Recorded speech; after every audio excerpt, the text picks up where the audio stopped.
It was just past 11 on a quiet October night when the first call came in to the Elmwood County 911 Dispatch Center. The fluorescent lights hummed softly overhead in the small windowless room where Sarah Jenkins had been working her graveyard shift for the last 3 hours. She was sipping the last of her lukewarm coffee, flipping through a dog-eared novel during the rare lull, when the red light on her console blinked to life. Sarah straightened in her chair, adjusted her headset, and answered with the practiced calm that came from 8 years on the job. 911, what is your emergency? There was a long, heavy pause on the line. Then a faint whisper broke through, so soft it could have been mistaken for static if Sarah hadn't been listening so intently. Please, there's someone in my house. Sarah's fingers flew to the keyboard, pulling up the call trace. Ma'am, can you tell me your name and address? Stay on the line with me. Anna Reynolds. 142 Oakwood Lane, please hurry. The woman's voice was barely above a breath, each word forced out between shallow, panicked inhales. Sarah could hear the faint rustle of fabric, like someone pressing themselves deeper into a tight space. He's downstairs. I'm hiding in the upstairs closet with the door closed. I think he broke the back window. Okay, Anna, I've got officers heading your way right now. Help is coming. Can you tell me exactly what happened? Keep your voice as low as possible. Sarah dispatched the nearest units with quick keystrokes, while keeping her tone steady, professional, the way they trained you to do even when your own pulse started racing. I was in bed reading, Anna whispered. I heard glass shatter downstairs, real quiet at first, like someone was trying not to make noise, then footsteps, slow ones. He's moving around the kitchen now, opening drawers. I can hear the silverware clinking. Her breathing hitched. In the background, there was a faint metallic scrape, then silence. Why is he here? I live alone. I moved here 6 months ago to get away from everything. He shouldn't know I exist. Sarah glanced at the clock. 11:14 p.m. The rain had started outside the dispatch building, tapping against the roof like impatient fingers. Stay hidden, Anna. Don't make a sound if you can help it. Officers are 6 minutes out. Describe anything you hear or see. He's coming up the stairs now, Anna breathed, her voice trembling so badly Sarah had to strain to catch every syllable. The third step creaks. He's stepping on it. Oh God, he knows the house. How does he know the house? Another long pause, filled only by Anna's ragged attempts to breathe quietly. He's in the hallway. I can see a shadow under the bedroom door. He's tall, wearing something dark. There's a glint, like metal, in his hand. He's stopping outside the bedroom. Units, be advised, possible armed intruder at 142 Oakwood Lane. Sarah radioed, her voice low but urgent. Caller is female, mid-30s, hiding in upstairs closet. Intruder believed to be armed with a knife or similar weapon. Proceed with extreme caution. Unit 4 en route, ETA 5 minutes, came the crackle from Officer Ramirez. Lights off, no sirens. We'll approach on foot. Anna's whisper cut back in. Even softer now, laced with a sob she was clearly fighting to swallow. He's whispering my name. Anna. Come out, Anna. I just want to talk. How does he know my name? I never told anyone I was here. I changed my number, my email, everything. Her words dissolved into a quiet, terrified whimper. He's at the bedroom door. The handle is turning. Slow, like he's savoring it. Sarah's stomach tightened. She had taken hundreds of burglary calls, but something about this one felt wrong in a way she couldn't place. The way the intruder seemed to know the layout, the way he moved without haste. Anna, stay with me. They're almost there. Just a few more minutes. He's in the bedroom, Anna gasped. I can smell him now, like rain and something metallic. He's walking toward the closet. The floorboards are creaking right in front of the door. He's saying my middle name. He knows my middle name. How? The line filled with the sound of the closet handle rattling, gentle at first, then harder. Anna's breathing turned into short, stifled gasps. He's trying the door. It's locked, but he's strong. He's laughing now. Low. I've been watching you sleep for weeks, Anna. I know you like the blue pajamas. Sarah felt the hair on her arms rise. Weeks?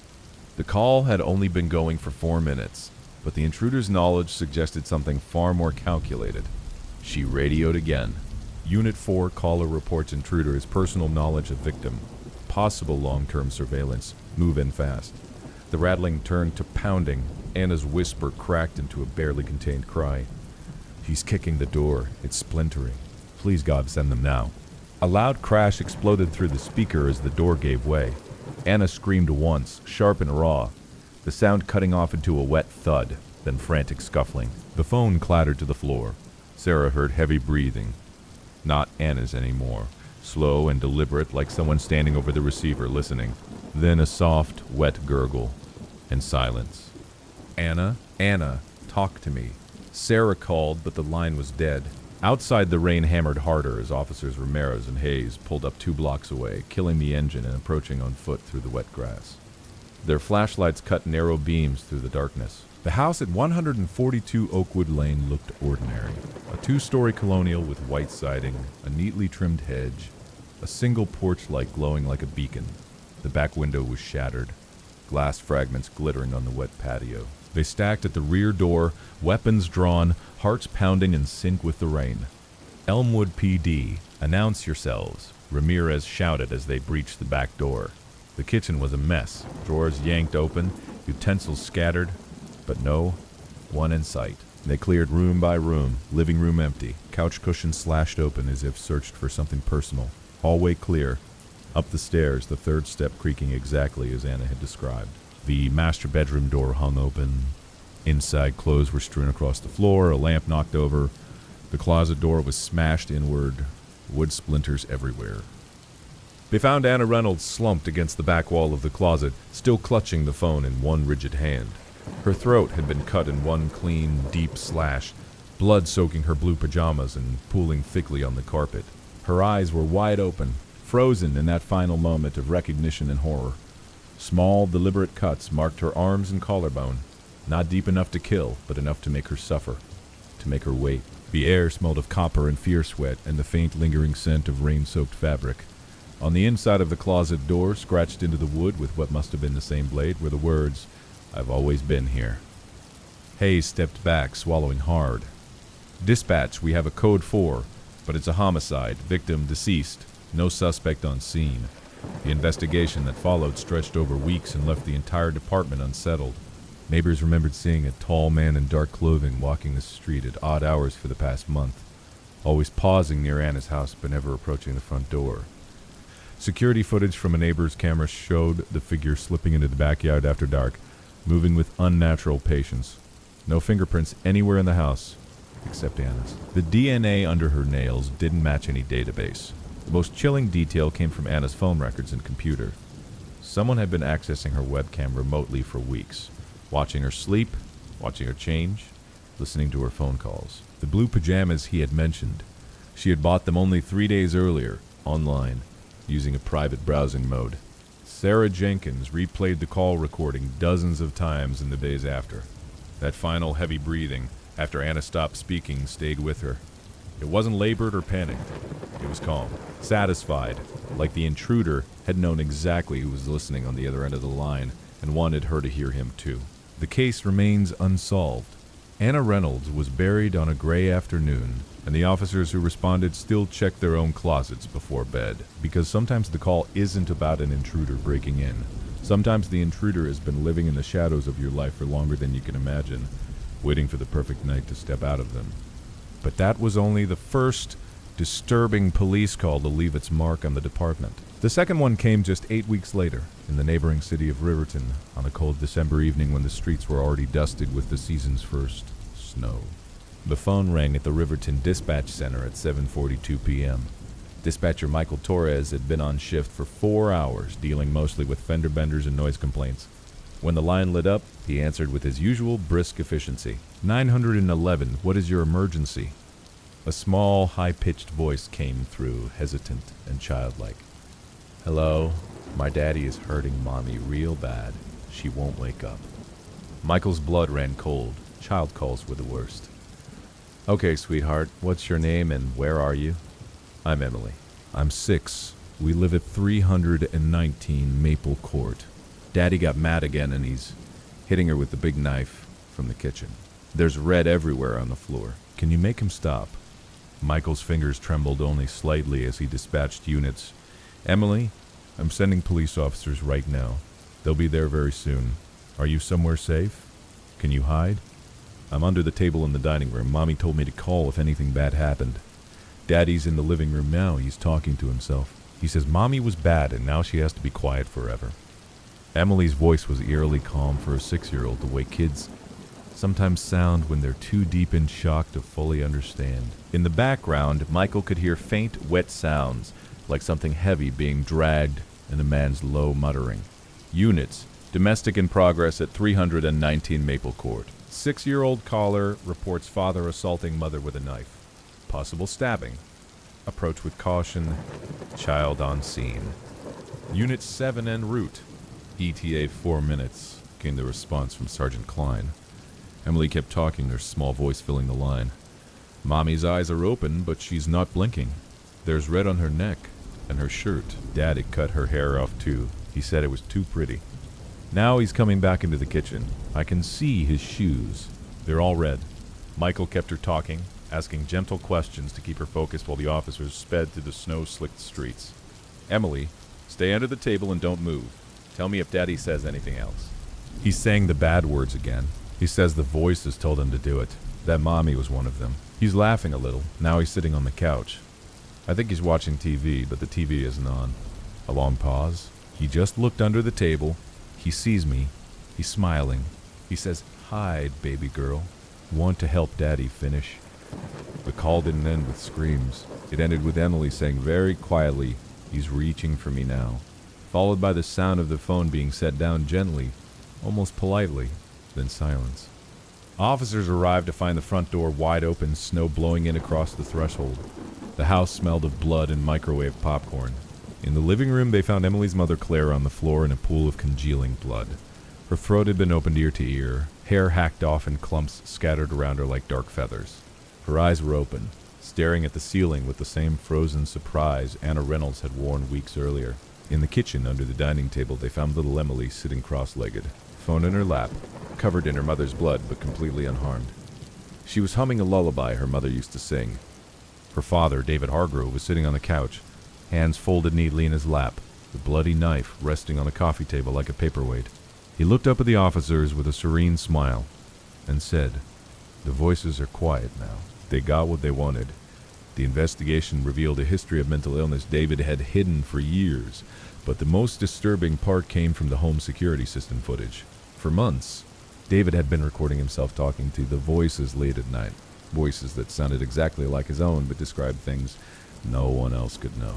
Claire's childhood secrets, Emily's nightmares, even private conversations Claire had with her sister on the phone when David wasn't home.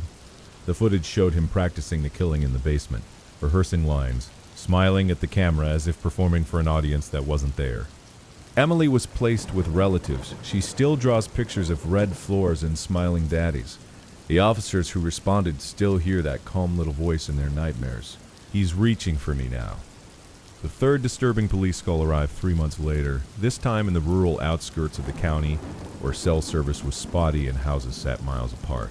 It was 2:17 a.m. when the dispatch line lit up at the county center. Dispatcher Laura Hayes, cousin to one of the officers from the first call, answered. 911, what is your emergency? The voice was a teenage boy's, breathless and cracking with panic. I'm trapped. There's something in the house with me. I can't get out. Please, send someone. My name is Tyler. I'm at 87 Ridge Road, the old farmhouse. I'm in the basement crawl space. It's coming closer. Laura immediately pulled up the address, known locally as the abandoned Whitaker place, condemned years ago after the family disappeared under mysterious circumstances. Tyler, how did you get there? Are you hurt? I was trespassing with my friends. They dared me. We broke in through the back. They ran when they heard it. I hid down here. It's not human. It makes this wet clicking sound and it knows my name. It keeps saying, Tyler, come out and play. His voice dropped to a terrified whisper. I can hear it crawling along the floorboards above me. The dust is falling on my face. It smells like rot and old blood. Laura dispatched the closest unit while keeping him on the line. Help is on the way, Tyler. Stay quiet. Tell me everything you hear. For 20 agonizing minutes, Tyler described the thing's movements in horrifying detail. It would pause directly above him, breathing in slow, rattling gasps. Then it would scratch at the floor, long nails digging into wood. It's peeling back the boards now. I can see its fingers. Too long, too many joints. It's whispering that it missed me, that I belong here with the others. His voice grew weaker as the battery on his phone dwindled. I think the others are still down here somewhere. The Whitaker family. I can smell them. The responding officers, including Sergeant Klein from the second call, arrived to find the farmhouse dark and sagging under moonlight. The back door hung open. Inside, the air was thick with mildew and something far worse, decay.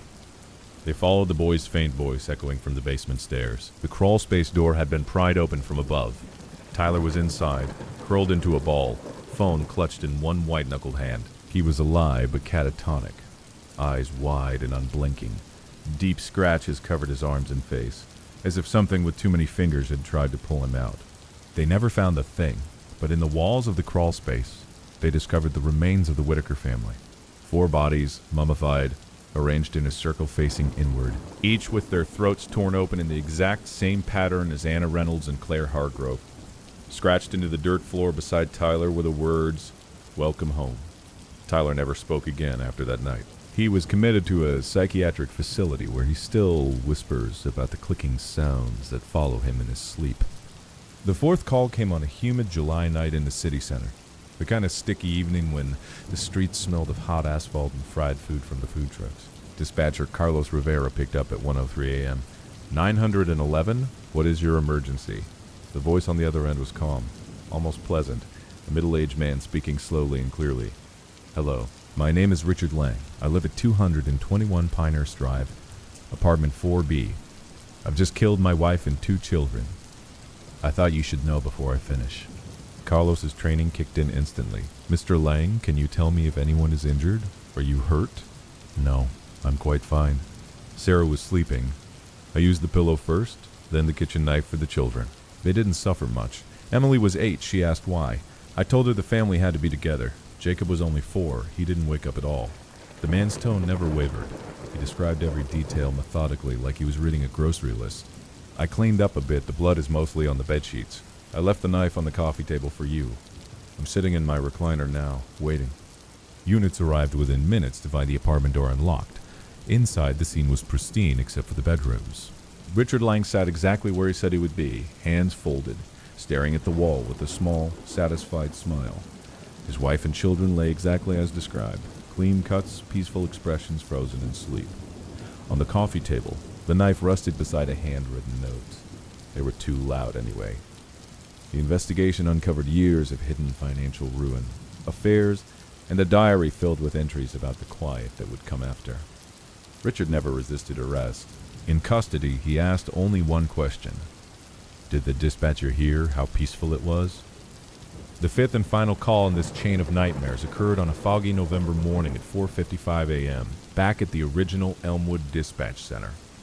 Sarah Jenkins, still haunted by Anna Reynolds' final breaths, was working another graveyard shift when the line rang. 911, what is your emergency? This time there was no voice at first, just a low, rhythmic static like wind blowing across an open line. Then a woman's voice, faint and echoing as if coming from the bottom of a well. It's back, the thing from the closet. It followed me here. I moved across the country. I changed my name. But it's in the walls now, scratching, whispering my new name. The caller sounded exhausted, broken. I'm at the motel off Highway 17, room 12. Please. I can hear it breathing behind the wallpaper. It knows I called you. Sarah recognized the pattern immediately. The same personal knowledge, the same slow, deliberate terror. She dispatched officers while trying to keep the woman talking. The caller described the entity peeling back the wallpaper, long fingers emerging, the same metallic smell from Anna's closet. It's saying the family is waiting. All of them, Anna, Claire, Tyler, the others, they want me to join. Officers kicked in the motel room door minutes later. The bed was empty. The wallpaper in the corner had been torn away in long strips, revealing fresh scratches in the drywall that spelled out a single sentence. We've always been here. No body, no blood. Just the woman's phone on the nightstand still connected to dispatch, playing nothing but that same calm, satisfied breathing Sarah had heard months earlier.